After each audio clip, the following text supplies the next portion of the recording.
নমস্কাৰ, মই মাইনী। আশা কৰোঁ আপোনালোক সকলো ভালে আছে। ঘৰ বিচাৰি পোৱাটো ইমান সহজ কথা নেকি?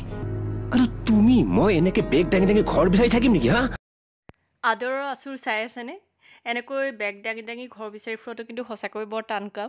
খং বুলিয়ে কওঁ বা অভিমান বুলিয়ে কওঁ, যি কাৰণতে নহওক, ঘৰ এৰি যোৱাৰ পাছত বহুত কিবা কিবিৰ আমি সন্মুখীন হ'বলগীয়া হ'ল। মই ভাবিছো মই এবাৰ সিহঁতক বিচাৰি যাওঁ নেকি। মই কৈছো কি যে মালৈ মাত্ৰ ফোন এটা যদি কৰো তেনেহলে অকণমান টকা পইচাৰ কথা তুমি চিন্তা কৰিব নালাগে, মই সকলো মেনেজ কৰিছো। আপোনালোকৰ কথা এটা শুনিছিলো, সঁচা নেকি? কি কথা? অনন্যা আৰু সমুদ্ৰয়ে যে ঘৰ এৰি গ'ল। অঁ, আদৰৰ আচুৰৰ নতুন সময়টো আপোনালোকে গম পাইছেনে?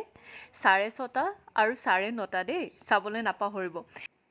আৰু এই নতুন সময়টোৰ লগতে বহুতকেইটা নতুন চৰিত্ৰ আপোনালোকে দেখিবলৈ পাব। আৰু কমেণ্টৰ যোগেদি জনাব আমাৰ চিৰিয়েলখন চাই আপোনালোকে কেনে পাই আছে। ঘৰৰ পৰা ওলাই গ'লোঁ ঠিকেই, কিন্তু বহুত দিন থাকিব নোৱাৰিলোঁ। কেইটামান দিন থকাৰ পাছতে আকৌ আহি আমি দুইজনে ঘৰ ওলালোহি। এয়া হৈছে ঘৰলৈ ঘূৰি অহাৰ চিনটো।